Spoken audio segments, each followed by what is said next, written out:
Shri Krishna Sharanam Mama Gopika Jeevana Smaranam Govinda Govinda Sadgurunath Maharaj Ki Jai.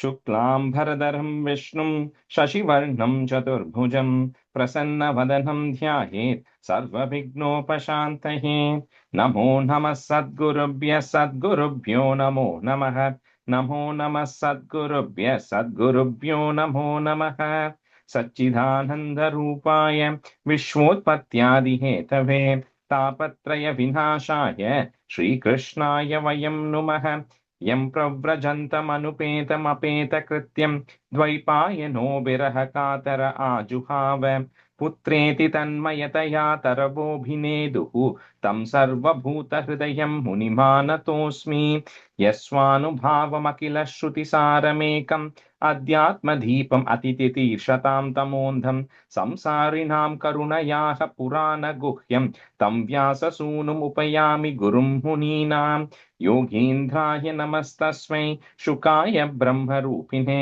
संसारसर्पदष्टं यो विष्णुरातममुमुचत कालव्यालमुखग्रास त्रासनिर्नाशहेतवे श्रीमद्भागवतं शास्त्रं कलौकीरेण भाषितम् एतस्मादपरं किञ्चित् मनःशुद्ध्येन विद्यते जन्मान्तरे भवेत् पुण्यं तदा भागवतं लभेत् ज्ञानवैराग्यसम्पूर्णान् हरिभक्तिपरायणान् पूर्वाचार्यात् अहं वन्दे सम्प्रदायप्रवर्तकान् भगवन्नाम साम्राज्य लक्ष्मी सर्वस्वविग्रहं श्रीमद्बोधेन्द्रयोगीन्द्र देशिकेन्द्रम् उपास्महे कलिकालोचितं धर्मं नाम संकीर्तनात्मकं निर्णेतुमवतीर्णं तं प्रेमिकं सद्गुरुं भजे हरे रामेति कृष्णेति नाम संकीर्तनं सदा लोकक्षेमाय कुर्वन्तं प्रेमिकं सद्गुरुं भजे जन्माद्यस्य यतोऽन्वयादितरतश्चार्थेष्वभिज्ञस्वराट् तेने ब्रह्महृदाय आदिकवये मुह्यन्ति यत्सूरयः तेजो वारिमृदां यथा विनिमयो यत्र त्रिसर्गो मृषा धाम्ना स्वेन सदा निरस्तकुहकं सत्यं परं धीमहि धर्मप्रोज्झितकैतवोऽत्र परमो निर्मत्सराणां सतां वेद्यं वास्तवमत्र वस्तु शिवदं तापत्रयोन्मूलनम् श्रीमद्भागवते महामुनिकृते किं वा परैरीश्वरः सद्यो हृद्यवरुध्यतेऽत्र कृतिभिः शुश्रूषिभिस्तत्क्षणात् निगमकल्पतरोर्गलितं फलं शुकमुखात् अमृतद्रवसंयुतं पिबत भागवतं रसमालयं मुहुरहो रसिका भुवि भावुकाः नारायणं नमस्कृत्य नरं चैव नरोत्तमं देवीं सरस्वतीं व्यासं ततो जयमुदीरयेत् श्रीमद्भागवताख्योऽयं प्रत्यक्षः कृष्ण एव हि स्वीकृतोऽसि मया नाथ मुख्यर्थं भवसागरे मनोरथो मदीयोऽयं सफलः सर्वथा त्वया निर्विघ्नेनैव कर्तव्यो दासोऽहं तव केशव श्रीहरे नमः श्रीहरे नमः श्रीहरे नमः गोपिका जीवनस्मरणं Govinda Govinda Sadgurunath Maharaj Ki Jai. Good afternoon, everyone, and thanks for adjusting the schedule. Some of you may not be able to join today, but okay, we'll start. I think we'll do a review quick. Revati, நீங்க video off பண்ணிடுங்க since you're, but I know you can chant. So I did. Okay. Oh, your video is on actually, by the way. So, okay. So Madhu, can you do one half, and Revati, you can do the other half. 26 left, 1 to 24 and 25 to 48. Madhu, you want to do first? Sure. Whatever. Okay. Yeah. Okay. षड्विंशोऽध्यायः श्रीभगवानुवाच अदते सम्प्रवक्ष्यामि तत्त्वानां लक्षणं पृथक् यद्विदित्वा विमुच्येत पुरुषः प्राकृतैर्गुणैः ज्ञानं निःश्रेयसार्धाय पुरुषस्यात्मदर्शनं यदाहुर्वर्णयेदत्ते हृदयग्रन्थिभेदनम् अनादिरात्मा पुरुषो निर्गुणः प्रकृतेः परः प्रत्यग्धामा स्वयं ज्योतिः विश्वं येन समन्वितं स एष प्रकृतिं सूक्ष्मां दैवीं गुणमयीं विभुः यदृच्छयै ओ भगताम् अभ्यभत्यदलीलया गुणैर्विचित्रा सृजतीं स्वरूपाः प्रकृतिं प्रजाः विलोक्य मोहे सत्यः स इह ज्ञानगुहया एवं पराभिध्यानेन कर्तृत्वं प्रकृतेः पुमान् कर्मसु क्रियमाणेषु गुणैरात्मनि मन्यते तदस्य संसृतिर्बन्धः पारतन्त्र्यं च तत्कृतं भवत्य कर्तुरीशस्य साक्षिणो निर्वृदात्मनः Madhu, on the कार्यकार first line, first word, tadasya. You added an extra tha when you said Oh, tadasya. तदस्य Yeah. okay तदस्य संसृतिर्बन्धः okay कार्यकारणकर्तृत्वे कारणं प्रकृतिं विदुः भोक्तृत्वे सुखदुःखानां पुरुषं प्रकृतेः परं देवहूतिरुवाच प्रकृतेः पुरुषस्याभिलक्षणं पुरुषोत्तमं ब्रूहि कारणयोरस्य सदसच्च यदात्मकं श्रीभगवानुवाच यत्तत्त्रिगुणमव्यक्तं नित्यं सदसदात्मकं प्रधानां प्रकृतिं प्रागुः अविशेषं विशेषवत् Pradhanam. Second line first, pradhanam. प्रधानम् ओके प्रधानं प्रकृतिं प्रागुः ओके पञ्चभिर्ब्रह्म चतुर्भिर्दशभिस्तदा एतच्चतुर्विंशतिकं गणं प्रादानिकं विदुः महाभूतानि पञ्चैव भूरा भोग्निर्मरुन्नभः तन्मात्राणि च धावन्ति गन्धादीनि मदानि मे इन्द्रियाणि दश श्रोत्रं त्वग्दृक् रसननासिका वाक्करौ चरणौ मेढ्रं पायुर्दशम् उच्यते मनोबुद्धिरहङ्कारः चित्तम् इत्यन्तरात्मकं चतुर्धा लक्ष्यते भेदो वृत्तया लक्षणरूपया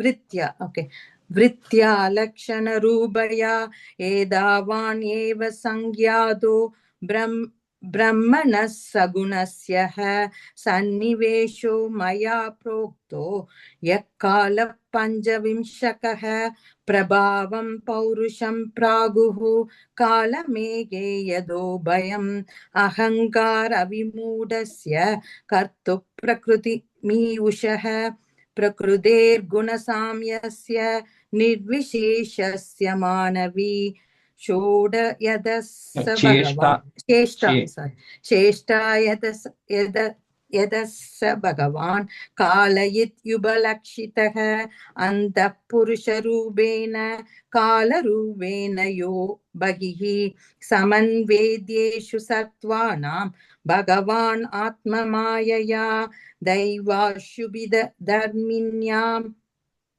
स्वस्यां यो नौ परः पुमान् आदत्त वीर्यं सासूद महत्तत्त्वं हिरण्मयं विश्वम् आत्मकदं व्यञ्जन् कूटस्थो जगदङ्कुरः स्वेदेजसा बिभद्दीव्रम् आत्मप्रस्वाबनं तमः Second line first word swatejasa. Oh, swatejasa. Okay. स्वतेजसा बिद्धीव्रम् ओके यत्तत् सत्त्वगुणं स्वच्छं शान्तं भगवतः पदं यदाहुर्वासुदेवाख्यं चित्तं तन्मगदात्मकं स्वच्छत्वम् अविकारित्वं शान्तत्वम् इति चेतसः वृत्तिभिर्लक्षणं प्रोक्तं यदाभां प्रकृतिः परा मगत्तत्वात् विगुर्वाणात् भगवद्वीर्यसम्भवात् क्रियाशक्तिरहङ्कारः द्विविधः समपत्यत वैकारिकस्थैजसश्च तामसश्च यदो भवः मनःसच्चेन्द्रियाणां च भूतानां मगतामपि. Yeah, can That's start. it? Okay. Revati. Revati, mute लेके.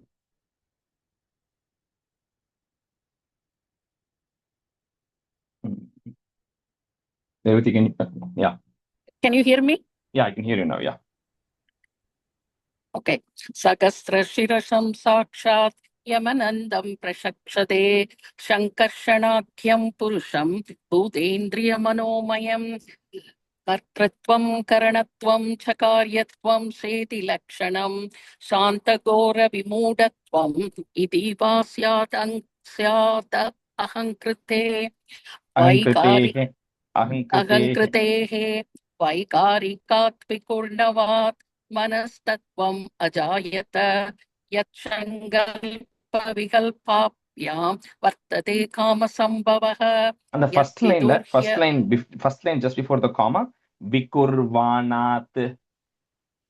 वैकारिकात् विकुर्वाणात् मनस्तत्त्वम् अजायत यत्सङ्कल्पविकल्पाभ्यां वर्तते कामसम्भवः. यदुर्विदुर्ह्य नृत्ताख्यं कृषिकाणाम् अतीश्वरं सारतेन्दीपरश्यामं सम्राध्यं योगिभिः सनैः तैजसास्तु विकुर्वाणात् बुद्धि तत्त्वं त्वत्त्वम् अभूत्सति द्रव्यस्फुरण विज्ञानम् इन्द्रियाणाम् अनुग्रहः संशयो अथ विपर्यासो निश्चय प्रतिरेव च स्वाप इत्युच्यते बुद्धेः लक्षणं वृत्तितः पृथक्. And the buddhehe kapram comma. Buddhehe kapram pause. Okay. Swapa ityuchyate buddhehe. Swap इत्युच्यते बुद्धेः लक्षणं वृत्तितः पृथक्. तैजसानि इन्द्रियाण्येव क्रियाज्ञानविभागसः प्राणस्य हि क्रियाशक्तिः बुद्धेर्विज्ञानशक्तिता तामसाच्च विकुर्वाणात् भगवद्वीर्यचोदितात् शब्दमात्रम् अभूत्तस्मात् नभश्रोत्रं दुःशब्दम् अनाश्रयत्वं सप्तस्य द्रष्टुर्लिङ्गत्वमेव च तन्मात्रत्वं च नभसो लक्षणं कवयो विदुः भूतानां चित्रदातृत्वं बहिर अन्तरमेव च प्राणेन्द्रियात्मदिशिन्यत्वं नभसो वृत्तिलक्षणं नभसशब्दतन्मात्रा काकत्या विकुर्वतः अभवत् ततो वायुः त्वक्स्पर्शस्य च शङ्क्रः मृदुत्वं कठिनत्वं च मृदुत्वं कठिनत्वं च शैत्यम् उष्णत्वेव च एतत् स्पर्शत्वं तन्मात्रत्वं नभस्वतः चालनं युहनं प्राप्तिः नेतृत्वं द्रव्यशब्दयोः सर्वेन्द्रियाणाम् आत्मत्वं वायोः कर्माभिलक्षणं वायोश्च स्पर्शतन्मात्रात् रूपं दैवेरिदातभूत् समुत्थितं ततस्तेजः चक्षुरूपोपलम्बनं द्रव्याकृतित्वं गुणता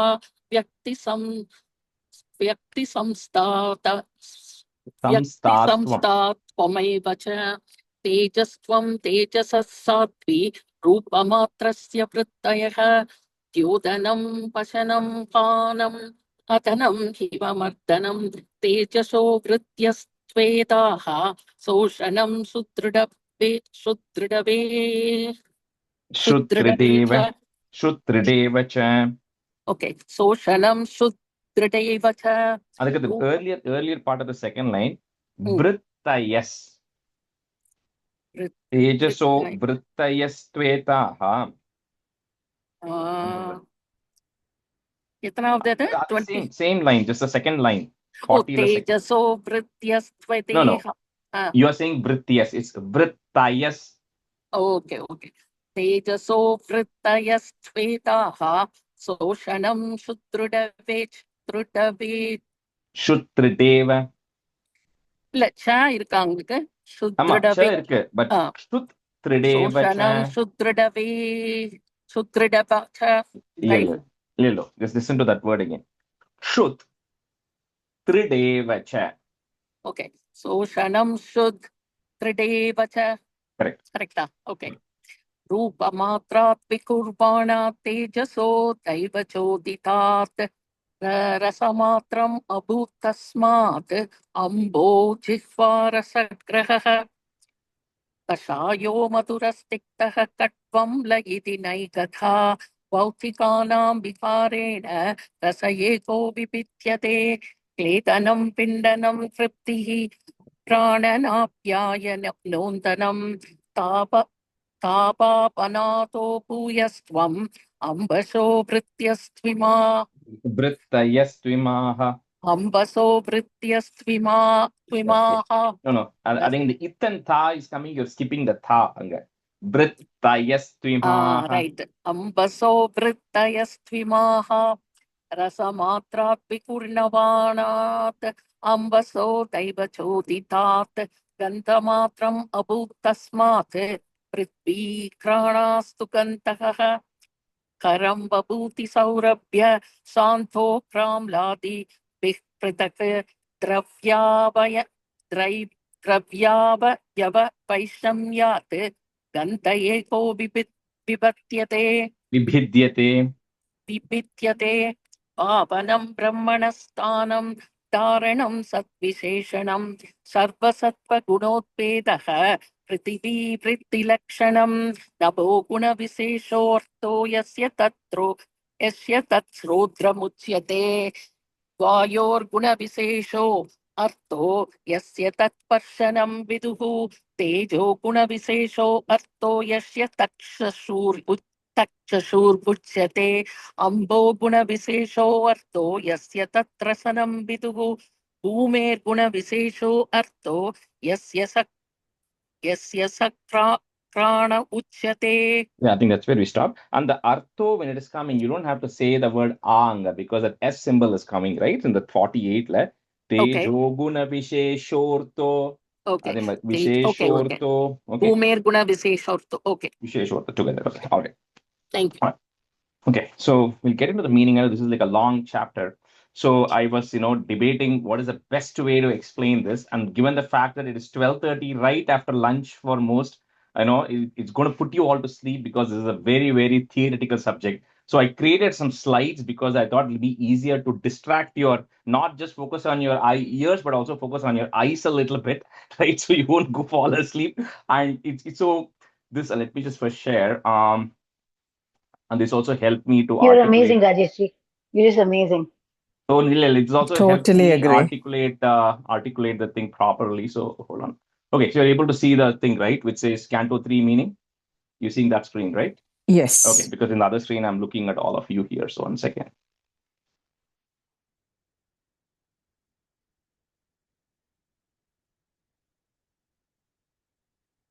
Sorry. It's not Zoom.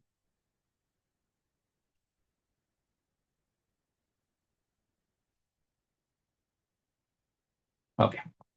All right. So the reason, I think we need to really spend some time, however long it takes, is we've gone through some of these concepts a few times before, and it's very difficult to understand it, number one. And two is for us to understand what's going to come in 3.27, you will not get 3.27 if you don't understand 3.26, because 3.26 is kind of laying the fundamentals of that, right? So that's why we should spend some time today, no matter how long it takes in today's class, right? So the whole purpose of this, right? And when you think of why do we even care about this, which is important, right? Because like we've spoken before, if the whole goal is to say, how do I get to liberation? We said there are multiple paths. We say bhakti yoga, jnana yoga, karma yoga, all of that. All of you know that Bhagavad Gita, you all know that, right? Now, you can't, one thing is to just say, I'm going to blindly just follow what is being said of devotion, which is totally fine, right? Bhakti yoga, you can just blindly practice. You can say, I don't care how things work. I really don't. I'm not that kind of a person. And all I want to do is just follow what is being said and just be devoted. Don't care about how any of this. I don't care what a soul is. I don't care what a Paramatma is. Totally fine. You'll still get liberated if you follow that path.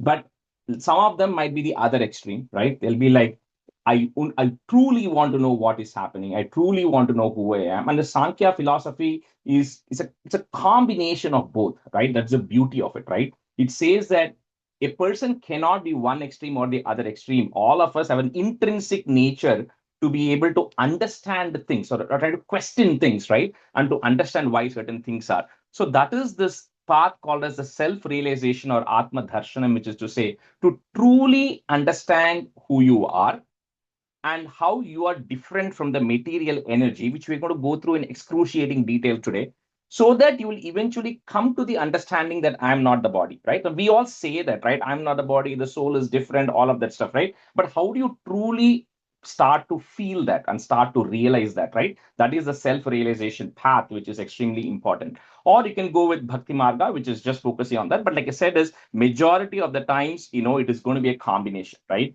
Everybody is devoted and everybody also has a question, how am I different, why am I same, and all of those things. So that's why this is important to understand. This jnana yoga path is equally important as bhakti yoga for understanding purposes.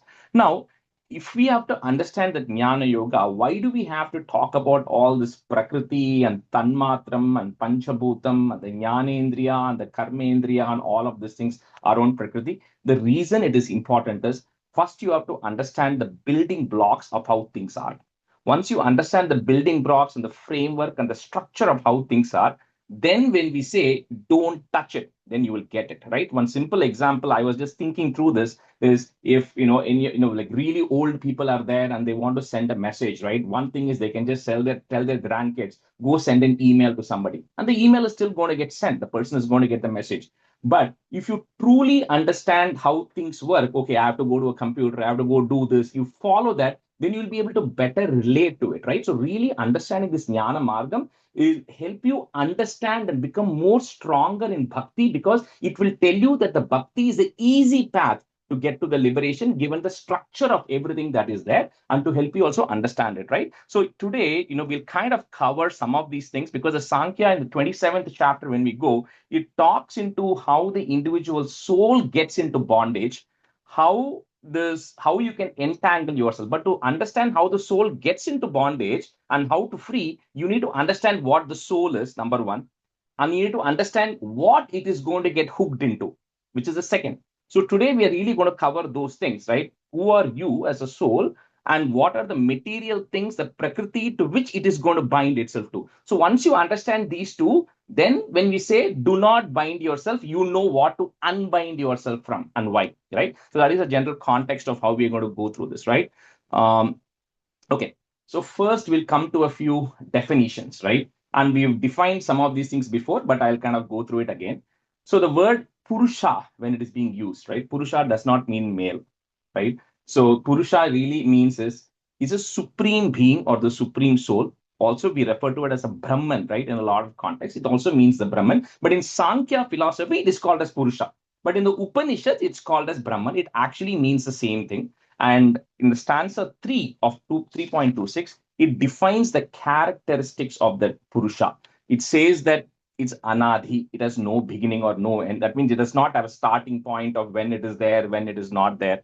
And then, when we talk about material modes, which we're going to talk later, it says it's beyond that. That means that Purusha is not bound by that, right? So today, when I was teaching the beginning of Rasa Krida for one of the Narayanian Dashakams, I was giving the context of why you can't say Krishna is getting bundled into the love with the Gopikas. He's beyond all that, right? He's beyond the material nature and beyond getting bound to those things, right?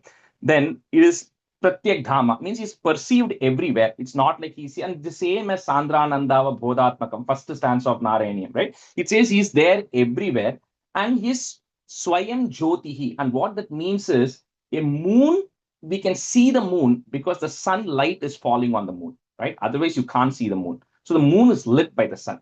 The sun also perishes at some point. The sun also is getting its energy, self-induced energy, and at some point it is also not permanent. But the Purusha, it is self-energized. It does not get its energy from anything else, right? So that's why it's Swayam Jyotihi. So it does not depend on anything for its energy and the effulgence, and it's always there. It has no beginning, and it's always filled with light. So it's not dependent on anything else. So that is a fundamental construct of how to understand the Purusha.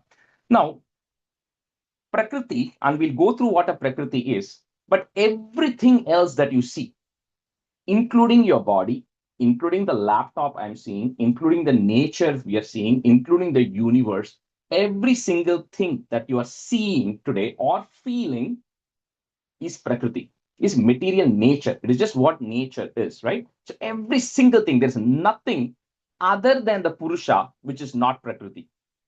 Okay, so the Prakriti is everything that is there, right? So now the thing to really understand here, and we'll see the two lines, it's like, we say the left side and the right side lanes, Mari. The Purusha is not connected to the Prakriti. It's not connected to the Prakriti. It influences it. So the Prakriti is on its own. The Purusha is all its own, although Purusha will drive it. But the Purusha does not need the Prakriti. The Purusha will exist on its own, right? The Prakriti is there, but it is just there right now. It does not do anything. So think of it as two elements. That is the concept of the beginning of Sankhya philosophy, is that material nature, and we'll see what it is in the next few slides. It is there, Purusha is there, and Purusha does not need it. Purusha is not bound by it, right? So it's just there. So with that, that's a definition of Purusha. We'll come into kind of what we call as our soul, Jiva, and how that is connected to the Purusha, right? So when we say the word Purusha, which we kind of call it, you can, for understanding purposes, you can call it a supreme Purusha because it's the supreme Lord, Bhagavan, that is there. Something called as the Anu Purusha, which means that it is a very, very small energy of that same Purusha, is the Jivatma. Okay, so the soul, the true soul that is there is not different from the main Purusha. The difference being, when you have a sun and the sun has certain amount of energy, when a small ray of the sun is falling on you, it is still the sun. It's the sun's rays. But the impact of the ray is different from the impact of the sun itself, right? But the ray is really the same as the sun. It is just a small portion of it. That is how you have to understand the Jivatma. That is a fundamental concept you have to lock in your brain, is the Jivatma, or the soul as you are talking, is not different from the Purusha. It inherits all the qualities of the Purusha. It is just that it is a small version of it. It's a mini version of the Purusha. Think of it as that way. But every single characteristics the Purusha has of being always permanent, not having a beginning, not having an end, not getting attached to anything, the soul or the Jivatma has it. Okay, no confusion about that. So that is there.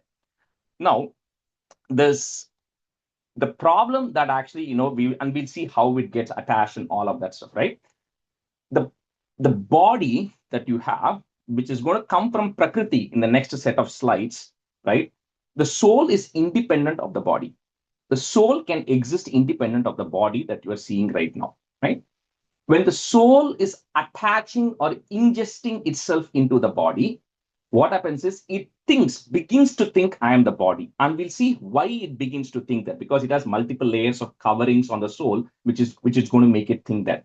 When it starts thinking that, then it is called as, it's a conditioned life, right? Because the soul thinks, I am the one doing it. I am the doer. I am this body. And it has all of those things because it thinks that the mind, including the mind, the senses, the eyes, all of these things, the soul thinks that's me. But it is not. The soul does not have any of these things. It does not have an eye. It has the perception of sense, but it doesn't have an eye. And I'll come to the Sukshma Shariram, etc. a little bit later, right? So the main thing here is, so I just want to make sure you understood what the Jivatma is in this slide. That's a takeaway on this slide, right? The Jivatma is same as a Purusha, and it is not bound to anything. It has the same conditions, right? So I'll pause here because before I go to the next slide, if you guys have any questions, you can ask me as long as it pertains to the slide. If it is about something else, then I won't answer in the interest of time. So how do you relate Jivatma to Paramatma then? The Jivatma, when it just exists in the soul form, and I'm carefully saying that thing, without any attachment to Prakriti, which I'm going to talk about later. Right now, think of the Jivatma as just same as the Paramatma. I'll tell you how it becomes different later. But right now, as we go through the journey, think of the Jivatma as part of the Paramatma because nothing has been created yet, right? This is before creation. But So, where sorry, Rajesh, sorry. இது வந்து sun rays சொன்ன மாதிரி நீங்க பரமாத்மா வந்து sun, ஜீவாத்மா is the ray. I just gave it as a simple example to show it is a mini இல்ல version of it. அப்படி visualize பண்ணிட்டா பெட்டரா இருக்கும் இல்லையா? It is just to like say wave, that it is, yeah, it is just wave to in show that water. it is, sorry, go ahead, Jayshree. No, sorry, I didn't mean to interrupt. Talk away. Go ahead, Rajesh. Yeah, and I'm just saying it was just to show that the energy levels are different, right? It may not have the full potency of a Paramatma, but it has the characteristics of the Paramatma still remains the same. Does it make sense? It still has the same characteristics or attributes, but not the same potency or energy. So some of the common examples in the Isha Upanishad is about wave and water. That the wave contains water, and the reality of the wave is actually water. Yeah, slightly different. The more concrete example would be a bubble in a water or an ocean. Maybe that's what you mean by the wave there. Correct. If you think of an ocean as the Paramatma, the ocean is big, right? The ocean has certain characteristics, right? But I'm just talking about the water characteristics, not that the ocean has currents and all that stuff. You take a drop of water from that, right? The drop of water is still the water of the ocean. But that drop of water is the jiva because it's small, it has got certain things. Now I'll tell you, but it's not as easy. I'm just giving a very high level example, right? But we'll see how it differs from the Paramatma as we go through it. Right now, creation is not yet started. So Jivatma equals to Paramatma in simple terms for right now. Okay, Jivatma is right now part of it. So sorry, go ahead, Jayshree. So my question, Rajesh, is that what you're describing, how does it differ from Advaita? It's not, right? Because this is Advaita, right? So then the Advaita, it just says that you are same as the Paramatma, right? It's the same, which is what this is also telling. But it tells Dvaitam that there are other things which exist, which is the material nature. That's what Sankhya is talking about as well. You are same as that. Material nature exists, which is powered by the Jivatma. Right? Because you are seeing stuff, right? You are touching your laptop. You are touching a tree. You are touching your senses. You're touching your body, right? Which is the material nature. So when the material nature is still an extension of the Paramatma, there is something, is all Sankhya does is saying that there is something different. Just wait on that thought, maybe, right? But right now, when you're saying the soul equals to the Paramatma, you're really saying that is the Advaitam philosophy, right? But Sankhya just goes on to describe a different way of how the entanglement happens. So I don't know if I'm digressing here, and if I am, we can address it later. But how does Sankhya differ from Dvaitam then, Rajesh? I mean, Dvaitam is different because Dvaitam says that it's completely two independent things. Correct. And Sankhya?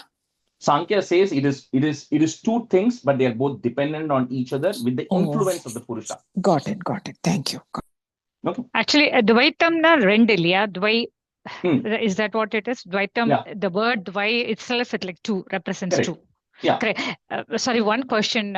So you are saying that nothing has been created yet. The Jivatma is almost like Paramatma. You're going to explain why Paramatma is different. Yes. But where is the karma portion coming here? Because it'll all come. Karma does not get directly covered in Sankhya in this journey, but I'll tell you where it comes. Okay.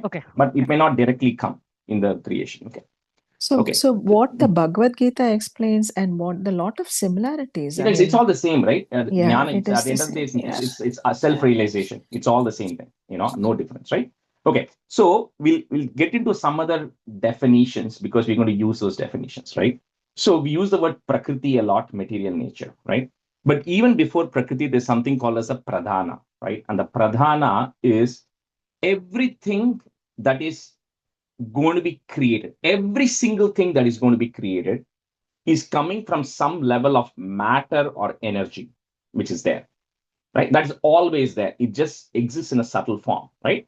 That is called as pradhana.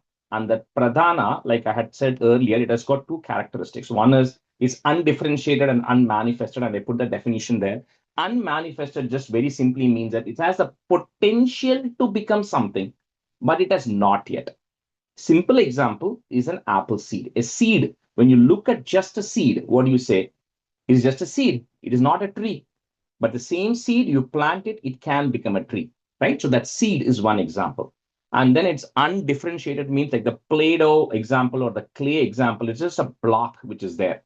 It doesn't have a structure. It doesn't have a form. It doesn't have any of that.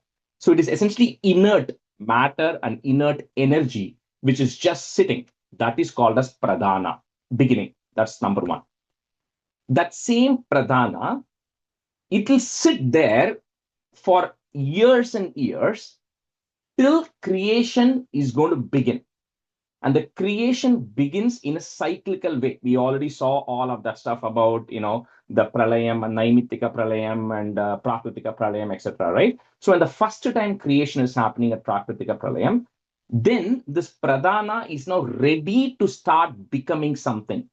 Then it is called as prakriti. The simplest example I could think of in the comparison I put in is, you take a seed, the seed is pradhana, useless, sitting in your house, sitting at Menards, doing nothing.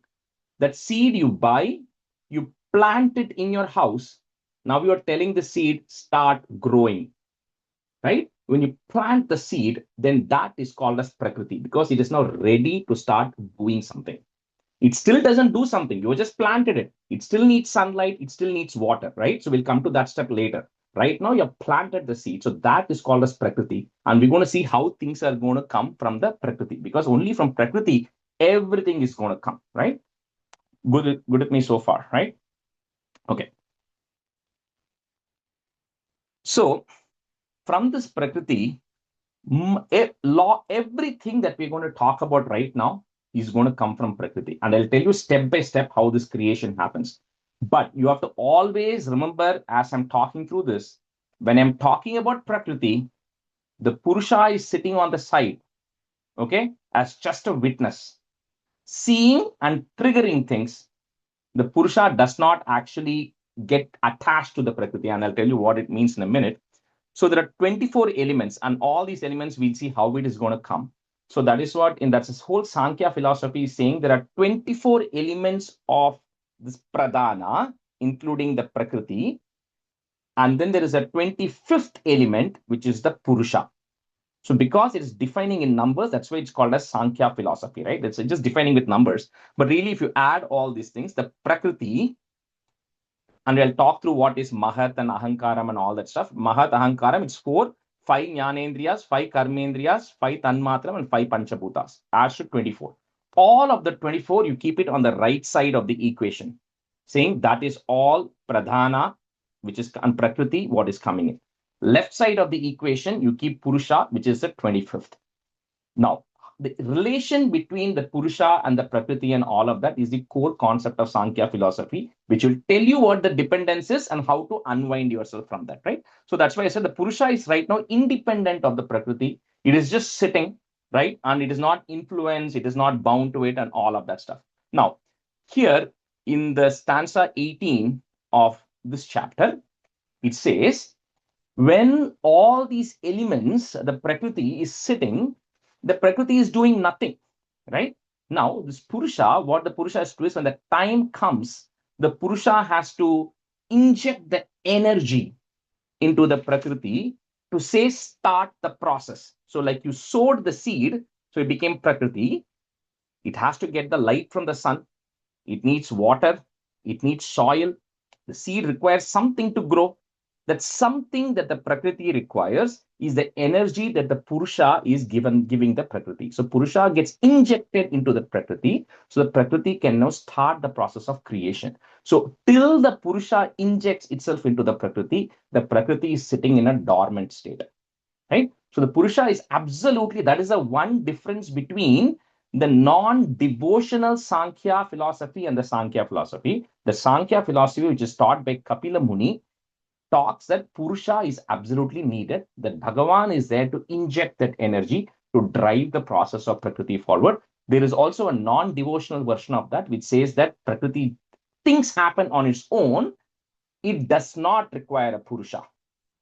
Okay, that is a non-devotional aspect of the Sankhya philosophy. So when somebody says, let me tell you Sankhya, you have to see which Sankhya they're talking about, right? So that is one difference. But according to Kapila Muni, according to this Sankhya philosophy, until and unless the Purusha is going to give it the energy, the Prakriti is just sitting on its own. Okay, with me so far? So now we'll see how the things start happening. So you have the two sides of the equation. Always remember those two things.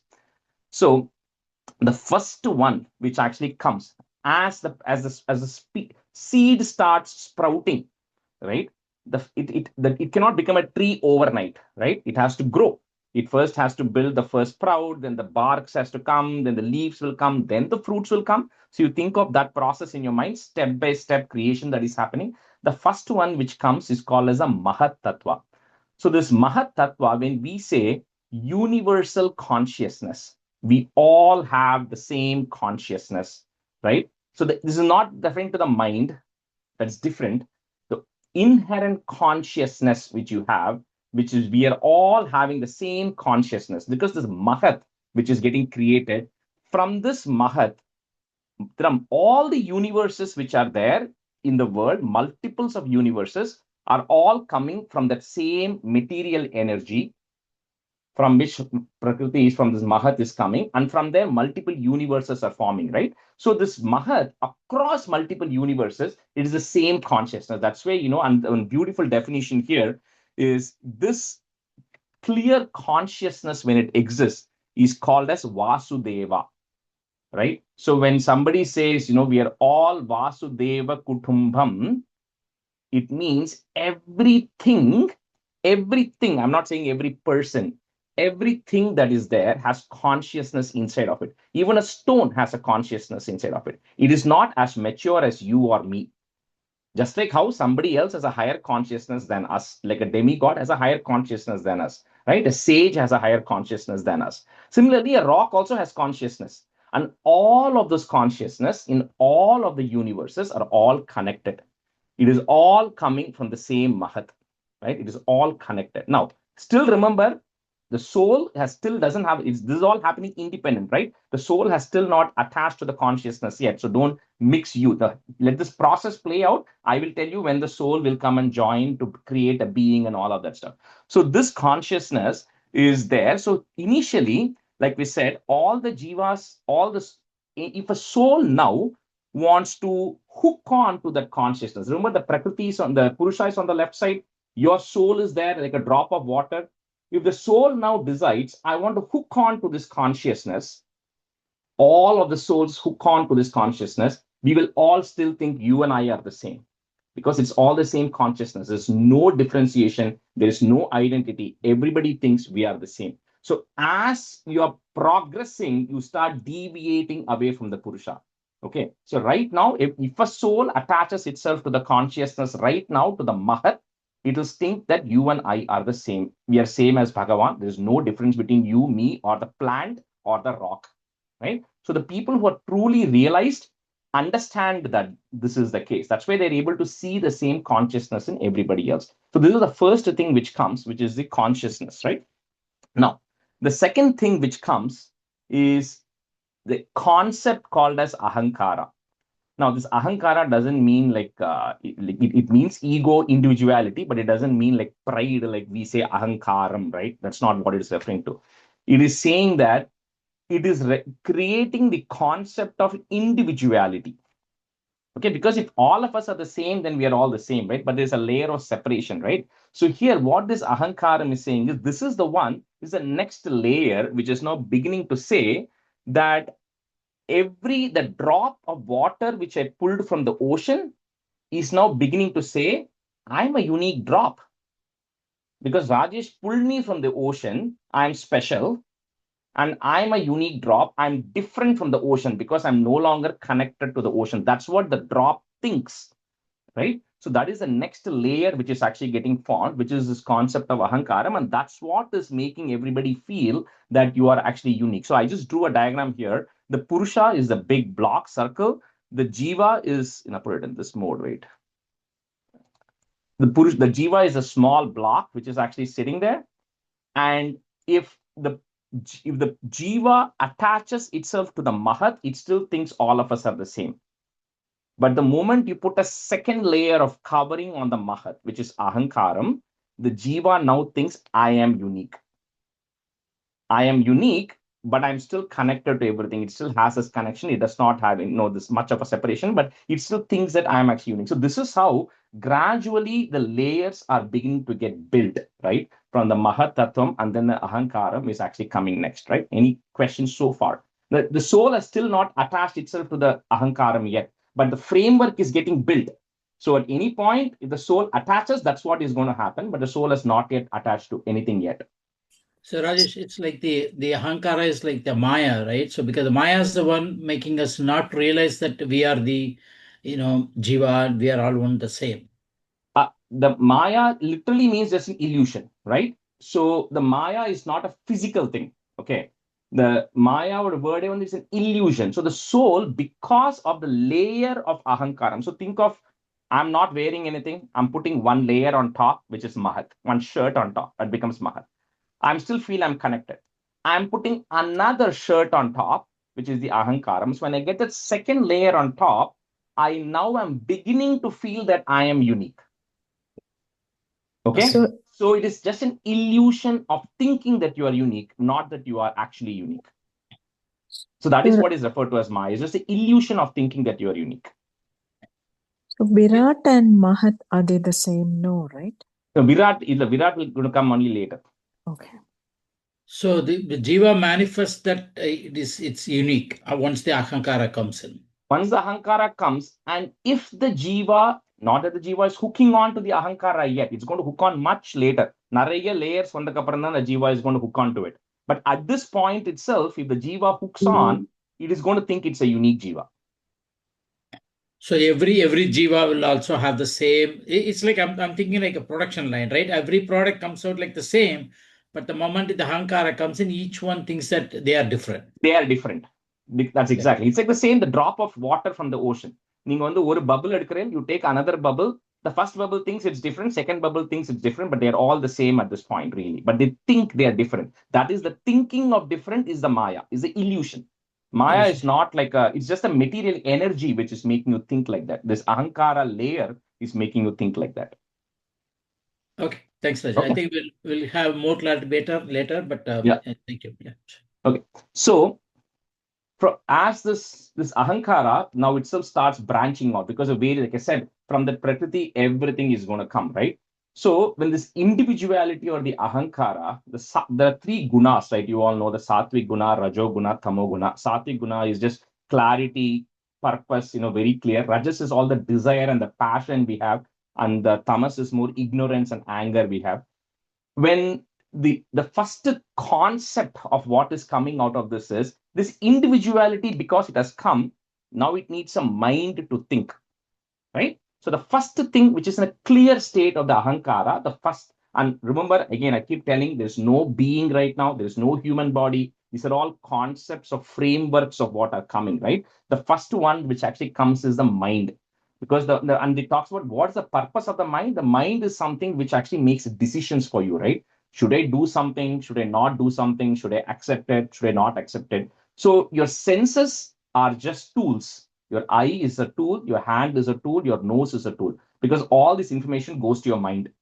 And the mind will decide whether you need to do something or not do something. And what happens? You like something, your mind decides, I like it. You don't like something, your mind decides, I don't like it. What comes if you like it? You get attached to it, you get desire, right? So it says the mind is the seed of desire. Okay, so and all of these concepts are important, because you cannot tell later that thing smelled so good and I'm getting attached to it. You're not getting attached to it because of your nose. You're getting attached to it because of your mind. Because the nose is just an instrument which is feeding that information to your mind.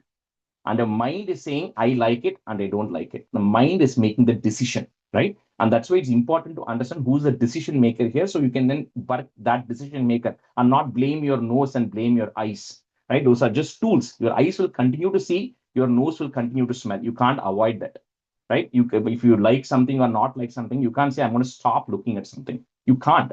You should look at something, even if you don't like it. Your mind has to decide to be neutral, right? That's why it's important to understand what is making the decision here. So here, the mind is the one which makes all of the decisions, which is coming first, and that becomes the seed bed or the seed of all the desires you are actually there right now. Okay. So the intellect doesn't come here, because intellect is the one to differentiate between the, right? In the mind, you see, in there's a consciousness, which is your chitta, and which is the core intellect that you actually have, right? Which is the mahat we spoke about. The mind is what applies to you, because Okay. your mind is different from my mind, right? Right. But the core consciousness that we all have is the same, which is the mahat. That is not different. So the mind is what makes your decision power, which is trying to determine. I don't know specifically intellect. I don't know any difference in it, where it will fall. The word intellect, I'm saying, right? But the mind, which is making all decisions for you, is what is the decision maker here. It felt like similar, like, because the intellect is one to discriminate the right and the wrong, right? So the mind is that means that in this case, that means the definition of the mind and the intellect are the same in that case. Same, right? maybe. I know the exact definition of intellect. That's why I'm not commenting. But whoever is the decision maker of something is what is referred to as manas here, mind. Yes. Okay. Okay. Thank you. Okay. So the next one, which is actually coming, is now everybody has desire, activity, right? Energy. So from this, what is actually coming is actually, you're right. I'm sorry, Ramesh. This is the one which is the intelligence which is coming. I don't know if this will be more relevant to your question. Yeah. This is what is telling you what something is, not making a decision. Okay. Okay. So there's two different things, right? So when you're seeing something has to tell you that is a person, that is Ramesh, right? That is one level of intelligence, the buddhi that you have to tell what it is. But the buddhi does not make the decision. The decision is happening in the mind, the previous one. Okay. So those are the two separations of what these things are. Yeah. That's what is the manas one is the buddhi one is there. That's a two different things, right? Two different things, right? Yeah. So now from here, because the buddhi is the one, of interpreting what is happening, then comes the two organs, so two types of organs. And again, these are not, doesn't mean physical organs are growing. These are the concepts of something, right? So you have the jnanendriyas, which are the senses you require for acquiring knowledge. That's the primary purpose of this. This is your eyes, nose, ears, tongue, and skin, the five jnanendriyas which are there. And these jnanendriyas' purpose is to receive information about what is happening outside and to actually get the knowledge, right? They're actively receiving input. Then there are five karmendriyas, which are your speech, your hands, your feet, your genitals, and your anus. Those are the five karmendriyas, which are performing actions on the external world. So those are the five jnanendriyas and the five karmendriyas. And these layers are getting formed right now because they are there to support the buddhi, because the buddhi has to figure something out, right? It has to see if it has to see a tree, it needs the concept of vision to see a tree. So that's why that's the next layer which is actually coming out of this are the what do you call the jnanendriyas and the karmendriyas, which are the next layer. So each of it, think of it as one layer which is coming forward, right? The last one which is coming are this concept of tanmatras and the panchabhutas. So when all of these things are existing, right? A human body, we have a body. So for the body to exist, it actually requires the five elements. Everything in this world is made up of the five panchabhutas, right? So those are the five panchabhutas element which are actually existing.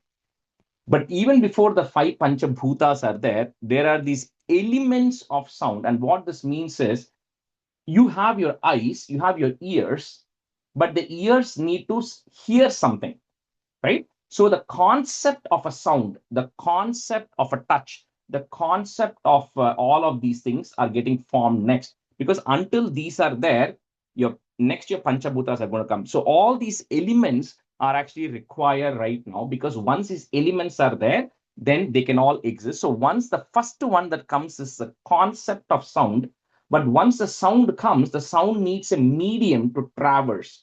So that's when space is coming next, because sound can traverse through space. So that is the next element, that the Panchabhuta which follows sound is the space or ether. Then the next one which comes is sparsham, which is touch, the concept of touch. And from there, air is coming, because air, you can feel the air, right? And you can also hear the air. So the air has two qualities. It has a quality of sound, it has a quality of touch. So that's the second Panchabhuta which is getting formed. The third one which is getting formed from the element is the form, shape, or rupam. So the Panchabhuta which is getting formed is Agni or fire, because the fire, it takes a shape. When we do a homam, we take the form, it takes a shape. We can feel the fire when we touch it. We can also hear the fire when there's actually a fire blazing. And then comes the taste, rasam, or water, because water inherits all of that. And finally comes earth. Now, all of this thing is required because the jiva, when it is going to take birth later on, it experiences the world through all the jnanendriyas which we spoke earlier, right? And then this, if I have a ear but there's no concept of sound, what can I hear? Right? So these elements are required because the tanmatras are related to the jnanendriyas. All of these are related, just various layers. So that's why these are related, but they form in stages, right? So each of the shapes, so each of these concepts are actually getting formed. And I'm going to jump into one quick view. So when you look at what has happened so far, all these things on the right side of the equation are getting formed from Prakriti, right? First from Pradhana, that becomes Prakriti, all of these things are getting formed. We spoke about the Purusha, and then we spoke about the Anupurusha, which is the Jiva, right? So right now, the Jiva, which is there, is not attached to anything. It is still part of the Purusha. This Purusha who is went and triggered this to create all of these things, right? So you're with me so far on this. Now, what happens is we have these various forms, right, that we take up. The first form we have is the jiva, the soul, the Anupurusha, which is here. When it attaches itself, when it goes and grabs the Mahat, the Ahankaram, and the Chitta, which is which is the memory which is there. So I think Vijaya asked about the past vasanas, everything, right? So it requires a concept of memory also, because we retain, our soul retains all the memories from before, right? So the vasanas from previous lives, or when it's first born, that may not be there, but it has some memory, the concept of memory. When it creates all of those things, an individual soul is getting formed, not the body. Individual soul is getting formed. That is called as a Karana Shariram, because it now has a unique individuality to it. It can actually build memories, right? And however, it has an individuality, but it cannot experience anything right now. The next layer, which is called as a Sukshma Shariram, in the Sukshma Shariram, it has the Jnanendriyas and the Karmendriyas and the mind.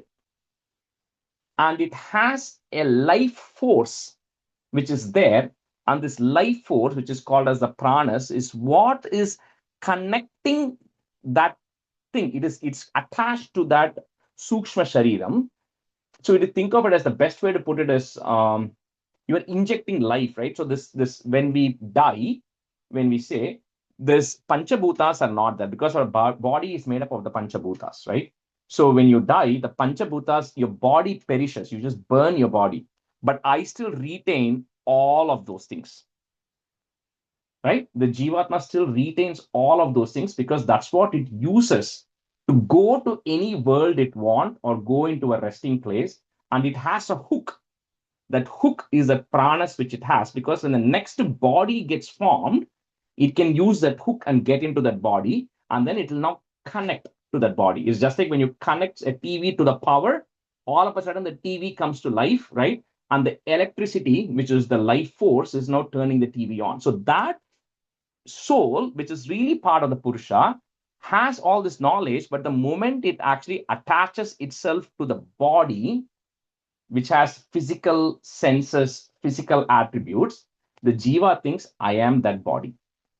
But the Jiva, as you can see from this chart, has full freedom.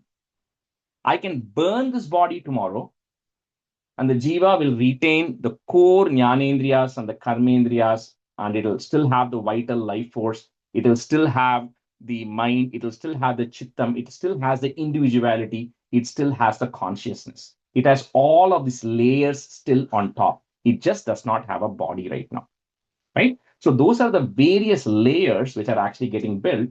And when you are getting liberated, and when you get things under control, what you are doing is you're shedding all of these layers. So when you are actually in the Ashtanga Yoga, it talks about when you're getting liberated and you're passing through those things, you go through various layers in reverse order.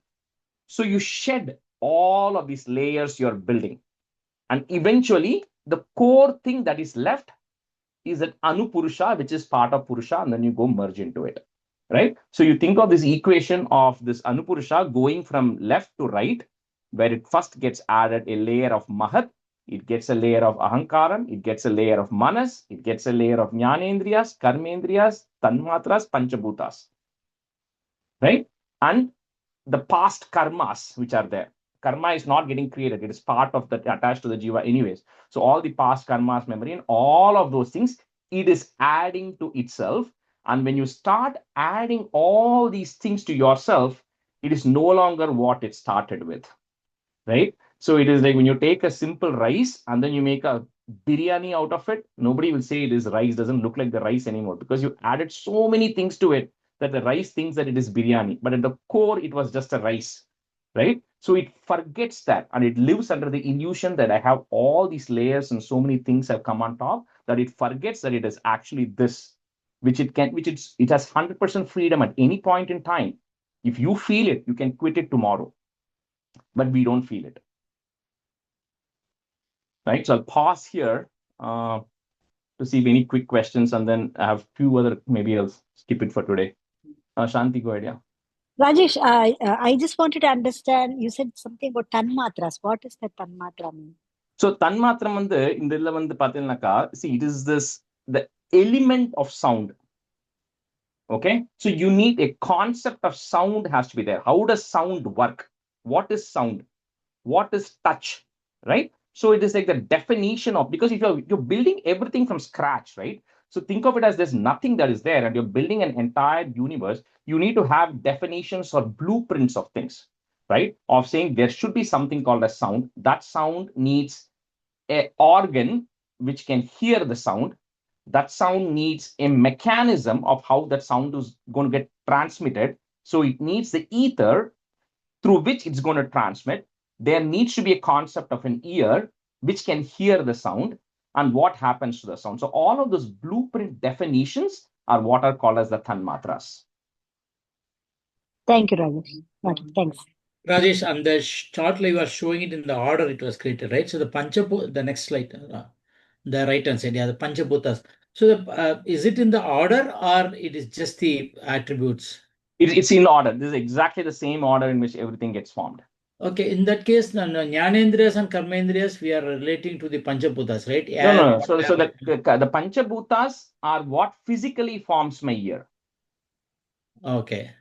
So the Panchabhutas are what gives you the body, right? Your soul, when you die, doesn't have your physical body right now, but the soul can hear. The soul can come, because it is going to the in between Pitraloka, right? It can communicate, it can experience things, it can know what is happening, right? So it has to exist. For it to exist, it needs to have some way of communicating to different things. It can do any kinds of things it wants. It can go to any of the other 14 worlds which are there, right? So it's still, and it can take a different form if it wants, right? So it has those core elements attached to the soul. That way, it is like you're transporting, and I'm trying to think of a good example, if anybody can think of it. It's like your body is just a physical structure, right? You're taking everything that is required to make the body operational, like a software, and think of the body as a hardware. Okay. Okay, so all the software, everything which is required for functioning is part of this Sukshma Shariram which is there. And then your body is just the hardware. So you take that software, you build and you buy a new hardware tomorrow, you can drop that software into it, it's compatible. Think of it that way. Okay. So for the Stula Shustram, that's the one the Panchabhutas are actually becomes part of it, right? Like ear, nose, everything. Correct. In the gross body, Gross Stula body. Yeah. Shariram. Okay. Yeah. So Rajesh, Kapila Muni is explaining all this to Devahuti, right? Yeah. About all this? Yeah. Wow. He goes Rajesh, into more details much later, but yeah, right now in this chapter, yes. so this is all getting created in order. So the Panchabhutas and the body is the topmost layer, right? But then when sages and all, they realize they are able to shed their inner layers without shedding the body, right? No, your soul can leave the punch, like we saw in the Ashtanga Yoga, right? You can bring your pranavayu out and take it out through your Agneya Chakra or Sahasrara Chakra, and it can exit the body, right? You don't have to die for the soul to exit your body, right? Yeah, but when people realize, aren't they shedding the inner layers, or they are not shedding? No, they're not necessarily shedding it. They've already realized it. Oh, Okay, they've realized it, It's because still of there. which it is there, but they know it is just artificial layer. So when they exit the body, they go through a different path. That's why you exit through the Agneya Chakra, because you go through a different path, and the path in which you go through, it is sanitizing yourself. Think of it that way. I'm going to use some of these terms very loosely. It may not make logical sense, but I'm trying to explain it. Like you go through various layers of sanitization. Think of it that way, where it removes each of these layers of clothing out from you. Yeah, same question as Sindhuji said. So realized souls will stop with Mahat level, right? They will once they realize it, yes, they will go and they will essentially become they will separate themselves from this Jayashree. So they will realize, once they realize everything, they say, I am truly this. I am just wearing all these clothes on me right now. So the concept like of individuality is lost, basically. Like Bhagavan Ramana Maharishi, like he's a realized soul, right? Yes. So when he's in existence right now, he still has all of these things, right? He still has jnanendriyas, of course, but he has realized that my soul is truly the part of the Purusha. I'm no different than the Purusha Bhagavan. I'm just getting hooked on to all of these things because of illusion. These are all layers I'm having on myself. The moment I can shed these layers, I'm same as this, right? He's come to the realization, right? Correct. He still has all this. When he then passes, and if he's truly liberated, what happens is he goes through a different path. And in the path that he goes through, all these layers are getting removed, because this Brahmandam, the way which we're going to come to next, the Brahmandam concept of this material, that has layers. So as your soul is traversing through those layers, you're shedding off each layer at a time. Just like how when you die, you shed your first layer, right? Body. Of your body.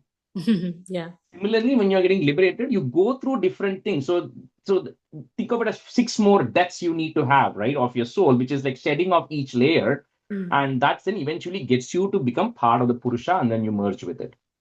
Okay, thank you. Yeah. Rajesh, after the death and the Sula, the soul, right? Like whatever that remains outside of the body, does it wait to see when it has to reattach? So that there are a lot of rules and regulations for it. It cannot decide on its own. There are which is that is not covered in this chapter. But it has all of this has, and it always follows what is right. So it has rules and regulations of, because you have built a lot of karma, right? So you have to go in and you have to figure out a way. What is the next body I need to take, which is going to help me realize all the things and give me the best opportunity for growth of understanding the truth. So But is that decision made by the soul because it knows what karma it has done? Or is Yes. it that's when the Bhagavan, I mean, there's a super, Paramatma who comes in the picture. I mean, I'm trying to understand where. Yeah. your question is how does the Totally. soul choose, Yeah. basically, It's a which one? totally different topic out of this thing, so I won't spend too much time on it. But there are from what it is what is said and things like that. There are procedures of how it happens. But at the end of the day, you as a soul get to choose who you want to be in your next birth. And you do it in a wise way. So you can't say, I'm going to commit all sorts of crimes in this birth, and next birth, I'm going to be born as the richest person because I want to be rich. It doesn't work that way, right? So it is like the options you get are limited based on what karma you have done. So based on that, you will get options of what is the best way for you to improve you and get back to this realization, right? If you have one of your jnanendriyas or one sense, which is you're too addicted to one sense, right? Then your soul has to realize that I'm too addicted to this. So the next birth, I'm going to devoid myself of that sense to realize that I don't need that sense, right? I'm getting attached to it. So then you don't get that sense in your next, you don't get that what do you call on the feature in your next life, right? Anyway, that's a whole different Does the Bhagavatam explain that, Rajesh? no, it doesn't talk it doesn't talk about the details of the soul picking a rebirth. No. But Rajesh, I listened to Velukudi's Bhagavatam. I mean, of course, it's not part of that one. But he was saying outside of the subject, he's talking about this, how this soul can again come back. What are the stages? What are the processes it has to go through? Yeah, that's a whole come different back process. Yeah, it's a whole different process and whole different things around that, which it does, right? So He explained it separately in a different context, but Amama. it is part of that one. Vijayji, you can listen to Velukudi's Bhagavatam. That's it. See, the problem is listening to too many things. Eventually, where do we draw this line of when will the soul realize? I think that's what I said, right? There's like a knowledge path, and this knowledge path, literally Sankhya is going to come in the next chapter, not to dive into the next chapter. The next chapter, it's going to say that you are deciding that you want to get attached to this, right? The way to get liberated, it says, is a very, very simple thing. Don't get attached to these things. That's how it starts, right? It literally starts by saying, it's rumba simple. You are here, you have all these things, you choose to like things, and now you are getting stuck. So what do you have to unstuck? How do you get yourself unstuck? Don't get attached to those things. Okay, but an attachment, like we saw in the previous chapter, attachment is my natural vasana. You say, okay, great, then get attached to Bhagavan, and it will fill your void. Right? So that's why I think this concept of this is just perfect. It's clearly explains everything, but it is not easy to execute it. Right? Because we have gone through so many births, we have so many vasanas inside of us from so many births our soul has carried, that it's not going to be easy to forget. We remember a fight we did 2 months back, right? Remember Rajesh. thousands of births you have so far, so. The vasanas karanam karma varda. Nodu karma build up varda. I mean, the vasana is just your inherent nature that you have, right? If you just, I'm just making it up, right? So let's say I hate men or I hate women or something like that, right? Then that's my inherent vasana that I'm carrying with me, right? Unless I stop doing that, that is part of my attachment, soul layer, which I carry on. Right? So when my soul now departs, it has to say, you know what, Rajesh, you screwed up because you really hated women so much, right? So what am I going to be in your next birth? I want you to be a woman who everybody hates. Got it. Because then you realize how bad a woman feels when you hate her. I'm just making an example, not absolutely. I get it. Okay, so, vasana, they're interconnected. Yeah. Okay. Okay. இத எப்படி பக்தி பண்ணணும்னு சொல்லி தரதுமா சொல்லுவாரா? ஆமா, அதான் next, அதான் இந்த 25th சொன்னாரு, devotion by doing devotion. But how can we do the devotion? Just bhajana பண்றது. So எப்படி அது it says don't worry, like I said earlier, right? You don't have to understand how everything works, right? I'm so many layers of separated away from medicine. I understand nothing in medicine. Amuchi, she is an expert, right? If somebody say Matangi, you know, if she tells me take a medicine, I'm going to take it. I don't need to know how the medicine works, right? Yes. That's what Kapila Muni is saying. That's what he's going to say again in the next chapter. That's what he said in 24th is you don't need to understand every single thing, how it works. If you're curious, sure, hear it how it works, right? But you don't need to understand. He said, like I said, the attachment that you have, that your Anupurusha is doing to all these things. So look at what is part of the five senses, right? Where did it go? Yeah. Think of these five senses that you have. I don't think any of us can control any of this sense. If I say, what is the most favorite music? You say A.R. Rahman. I say, okay, Sudha, from tomorrow, no A.R. Rahman music for you. The problem is, when I do bhakti, அப்புறம் பின்னாடியே வருது ஓ எனக்கா இருக்கத்தோண்டு பக்தி பண்ண வருதுன்னு வருது. I don't know how to get rid of that. Yeah, that's a broader conversation we'll do in the next chapter. He'll talk about it. Sure. But the point is, if you can theoretically control every single thing, then you don't need to be attached to bhakti, right? That's a jnana marga. But like we said, you cannot have one or the other. It is dependent, right? See, bhakti you should bhakti பண்ணாலும் you should not have that ahankaram, right? என்ன நான் யாருக்கு தொண்டு பண்றேன், நான் பண்ணல, பகவான் என்ன பண்ண வைக்கிறாருங்கிற அந்த புத்தி வருது பட் போயிடுறது அப்புறம். If I say you or I have it, we won't be talking to each other right now, right? I know. So anyway, I think we have like 10 minutes left, so I'll just finish off today, and then we'll do the class next time probably. So just in terms of not to deviate away from the soul and all of this stuff, but in terms of the creation, right? So all of those elements which were there before, right, that we spoke about, which is the concepts, all the concepts which are there. If all those concepts are put together in a structure, right, that is called as the Hiranyandam, which is the Hiranya Andam. Andam means an egg. Hiranya means gold. Gold is really more talking about purity and everything, but that's a seed, that's an embryo. So the simplest way you can think of this is when there is an embryo or when there's a garbham of a woman who's there, let's say the conception has just happened, right? So everything which is just there, nothing is happening. It is just there right now. All the individual elements are there. That is called as the Hiranyandam, which has got all of these things which are there. Nothing has actually formed right now, right? In the Hiranyandam. That's the current state. That's the definition of the Hiranyandam. All these elements are there. The next one, which is forms, is this concept of Brahmandam. So the way it is one simple way of explaining this is to say that this Bhagavan's energy has to go and create everything in that, because on its own, these individual elements cannot create anything. Just like I spoke about embryo in your womb, everything is there, but it has to form a baby inside.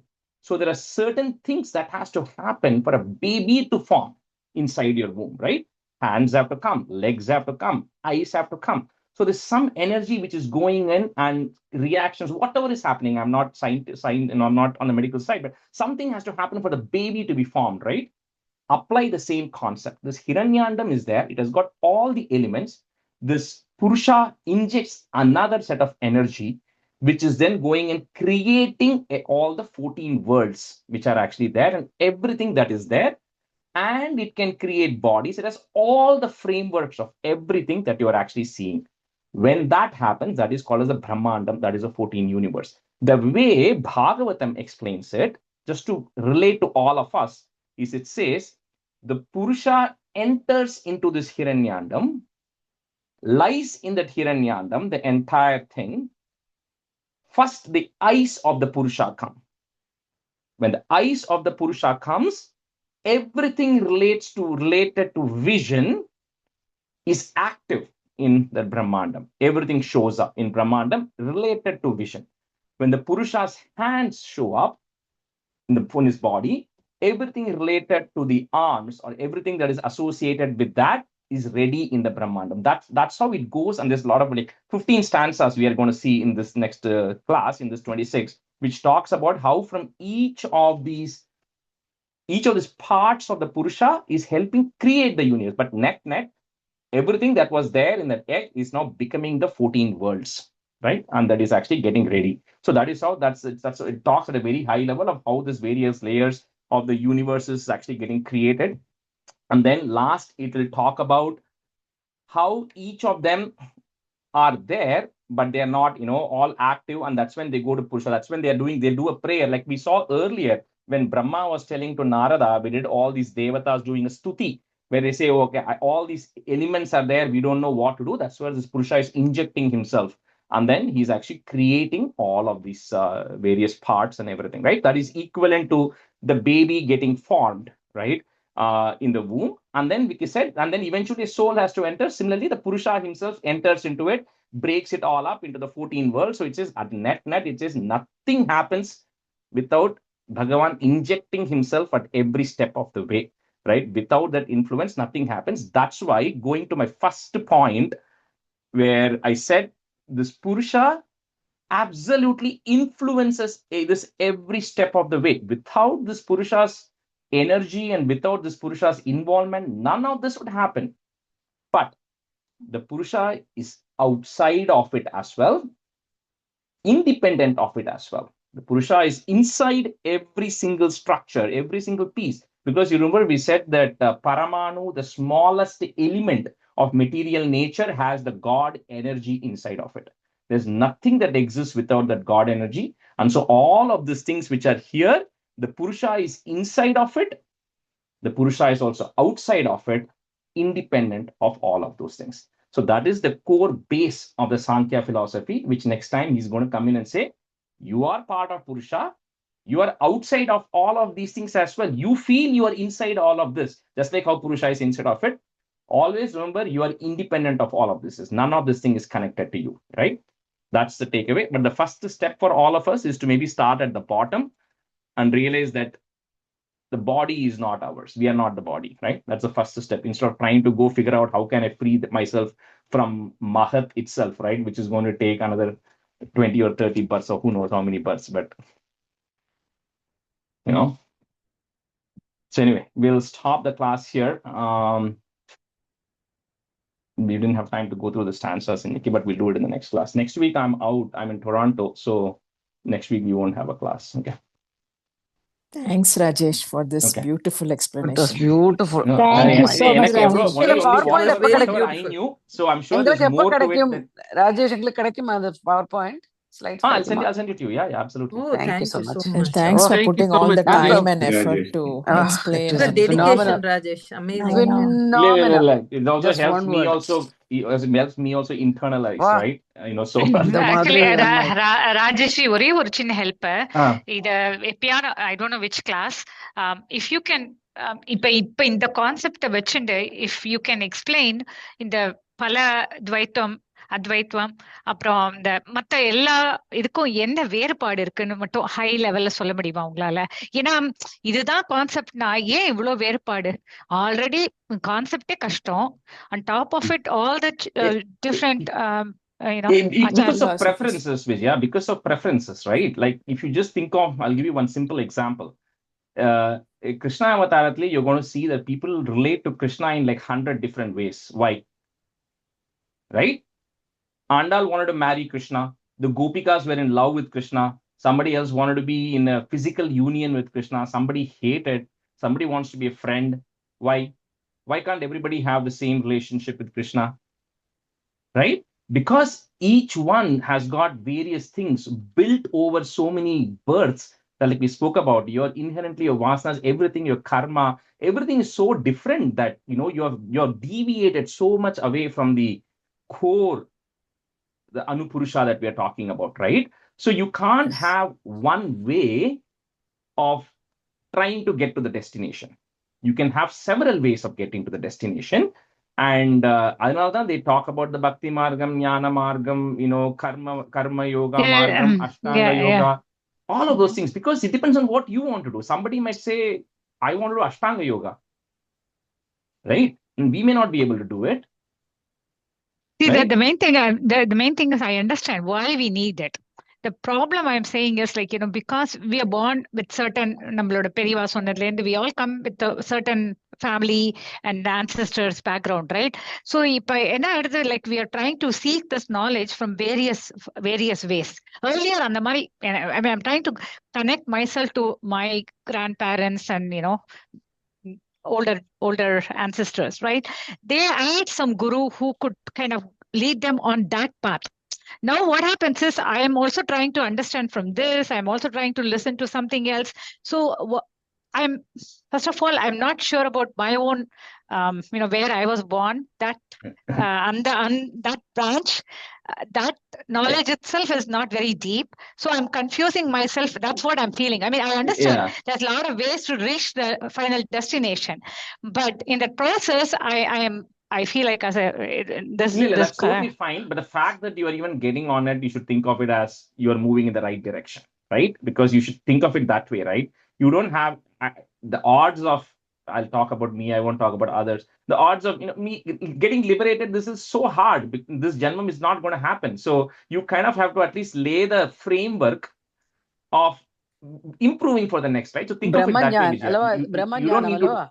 Huh? Liberation is nothing but Brahmanyanam.